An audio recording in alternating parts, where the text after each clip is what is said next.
We are the Gujarat Technological University.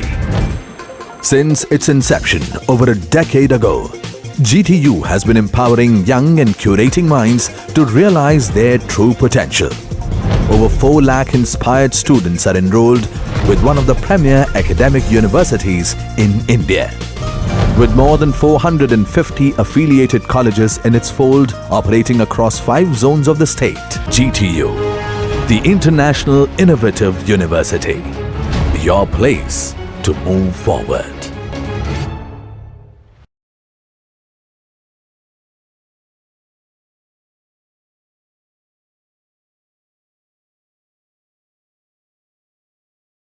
Hello friend, welcome to the lecture of vibration of 2 degree of freedom system. In this lecture, we'll try to understand what is a 2 degree of freedom system and we'll discuss some of the real life system that can be modeled as 2 degree of freedom system. We'll also see how to derive equation of motion of 2 degree of freedom system and how to calculate natural frequency and mode shapes of 2 degree of freedom system. First, we'll talk about degree of freedom. In any system, degree of freedom will show how many independent coordinates required to completely describe motion of the system. In any system, only one coordinate is required to specify its motion, then it's called as single degree of freedom system. If two independent coordinate is required to specify its motion, then it's called as 2 degree of freedom system. In single degree of freedom system, only one equation of motion that will represent vibration of entire system, while in case of 2 degree of freedom system, two equation of motion that will represent vibration of entire system. Now, we'll start with simple real life problem that can be modeled as 2 degree of freedom system. In this figure, bicycle is there and if someone is interested to calculate vibration coming to the rider. So in this case, we have to consider stiffness of this stiffness coming from this shocker. This is a mass of rider and Ks is the stiffness of shocker. This is shocker. This is wheel and this is tire. So this is a simple single degree of freedom system model. If someone is interested to study detailed model of the system, then we have to consider vibration coming from ground to the rider. In this case, this is a mass of rider, this is the stiffness of shocker, and this is a there is a mass of wheel and this is a stiffness of tire. So this is a 2 degree of freedom system model. Now let us consider ideal 2 mass M1 and M2 and 3 spring with stiffness K1, K2 and K3. The displacement of mass M1 from its equilibrium position is x1 and the displacement of mass M2 from its equilibrium position is x2. Now for the derivation of equation of motion, first we have to assume x1 is greater than x2, or we can also assume x2 is greater than x1. If we'll assume x1 is greater than x1, its meaning is that if we are displacing mass m1, and due to the displacement of mass m1, displacement also produced in mass m2. If we'll assume x2 is greater than x1, its meaning is that if we are displacing mass m2, and due to the displacement of mass m2, also displacement produced in mass m1. By both the assumption, we will get same equation of motion.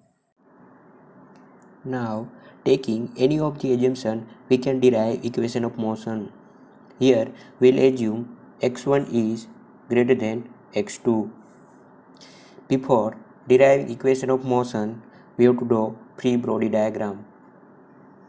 Before deriving equation of motion, we have to take any of the assumptions. Here, I am taking x1 is greater than x2. Now, before deriving equation of motion, we have to draw free body diagram of system. I am drawing free body diagram of the system for the case of x1 greater than x2. Now, assume I am displacing mass mward toward the downward direction, and due to the displacement of mass mward in downward direction, spring K1 also displaced toward the downward direction. And due to the displacement of spring downward direction, reaction force or spring force will act in upward direction. Also, with the displacement of mass m1 in downward direction, spring K2 also displaced in downward direction, and reaction force will act in upward direction. Now, the spring K2 is a common spring for mass m1 and m2. Due to the displacement of spring K2 in the downward direction, it will act force in downward direction on the mass m2. And as mass m2 moved downward direction, spring K3 also move in the downward direction and will produce reaction force or spring force in upward direction on mass m2. Now, the spring force is or reaction force is nothing but stiffness of a spring into displacement. Here it's K1 into displacement of mass m1 into x1. Now here the displacement of spring K2 is x1 minus x2, because spring K2 is a common spring of mass m1 and m2, and I have assumed x1 greater than x2. If I will assume x2 greater than x1, then this spring force is K2 into x2 minus x1. Now, mass m1 is displaced toward the downward direction, and due to that, acceleration of mass m1 is also in downward direction. Now, mass m2 also displaced in downward direction, acceleration also in downward direction is x2 double dot. Now, we'll write equation of a motion using Newton's second law of motion. As per Newton's second law of motion, mass into acceleration is equal to algebraic sum of all the forces acting on the system. For mass m1, here we are writing m is equal to m1 and acceleration is equal to x1 double dot is equal to this spring forces. Now we have to consider the proper sign of these external forces. If the direction of the external force is in the direction of acceleration, then it can be considered as positive, or if it is in opposite direction, then it can be considered as negative. Here we can see the direction of spring force is K1 x1 is in opposite direction, and also this spring force is also in opposite direction, so we have written both as a negative, minus K1 x1 minus K2 into x1 minus x2.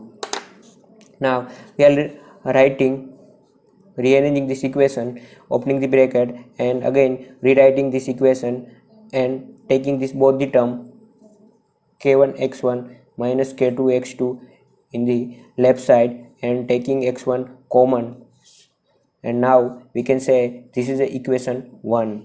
For mass m2, mass is m2 and acceleration is x2 double dot is equal to, here we can see this force is in the direction of acceleration, so we can consider it as a positive, so it is k2 x1 minus x2, and this is in opposite direction, so we consider it can as a negative. Now again rewriting and opening the bracket, and now taking this both the term in the left side and taking x2 common, now we can say this is equation number 2. Now we'll assume the solution of displacement x1 is x1 sine omega t, and solution of displacement x2 is x2 sine omega t. Here this x1 and x2 are amplitude of both the masses m1 and m2, and omega is the natural frequency which are same for the both the masses. Now we'll do double differentiation of this both the amplitudes. The differentiation of x1 is x1 double dot is equal to minus x1 omega square sine omega t, and differentiation of x2 is x2 double dot is equal to minus x2 omega square sine omega t. Putting all this value x1, x2, x1 double dot and x2 double dot in the equation 1 and 2. First we'll put this 4 value in the equation 1. Now if I am putting this all the 4 the values in equation 1, and now in here sin omega t is common in this all this term, so this cancel out. Again solving this equation and writing this equation in the form of x1 by x2 is equal to k2 divided by minus m1 omega square plus k1 plus k2. We can say this is equation number 3. Now putting all this for the value in the equation 2, we can write, now putting all these values in the equation 2, we can write this, and here sin omega t is also a common, so we'll cancel out. And again solving and writing this equation in the form of x1 by x2, this is called as equation number 4. Now if we will equate equation number 3 and 4. After putting this equation 3 and 4 here, we'll do cross multiplication, and after writing and rearranging this term in the form of m1 m2 omega square minus m2 k1 plus k2 plus m1 k2 plus k3 omega square plus k2 into k1 plus k3 into k1 plus k3 into k2 equal to 0. This equation is called as a frequency equation or characteristics equation. We can say this is equation number 5. Now for the simplification of this problem or this equation, we can assume m1 is equal to m2 is equal to m, and k1 is equal to k2 is equal to k3 is equal to k. Now putting this value of m1 m2 and m, and k1 is equal to k2 is equal to k3 is equal to k in the equation number 5, we can write this equation in the form of m square omega square minus 4km omega square plus 3k square. This equation is quadratic in the form of omega square. Now let us assume omega square is equal to y, so we can write this equation is m square y square minus 4km into y plus 3k square is equal to 0. So now this equation is in the quadratic in the form of y. Now solution of this quadratic equation is in the form of y is equal to minus b plus or minus under root b square minus 4ac divided by twice a. Here a is m square, b is equal to minus 4km, and c is equal to 3k square. Now putting this value of a, b, c in the y, so here this is the value, and after solving this, y is equal to, we can get y is equal to 2k plus or minus k divided by m. We have assumed y is equal to omega square, so putting y is equal to omega square, so this is the value. Now we can say this is as a equation number 6. Now we have omega square is equal to 2k plus or minus k upon m. From the equation 6, we can get two values of omega, means two natural frequency of the systems. Now writing this is omega is equal to under root 2k plus or minus k upon m. Now by putting plus and minus value, we can get two natural frequencies. First I will put minus signs. So first natural frequency is omega n1 is equal to under root 2k minus k upon m. Now 2k minus k is k. So first natural frequency of the system is under root k by m. Now putting the plus sign, 2k plus k is 3k. So second natural frequency of the system is under root 3k by m. Now putting the value of both the natural frequencies omega n1 and omega n2 in the equation number 3, and we'll see what is the amplitude ratio. Now this is the equation number 3, x1 by x2 is equal to k2 divided by minus m1 omega square plus k1 plus k2. Now putting here, we have assumed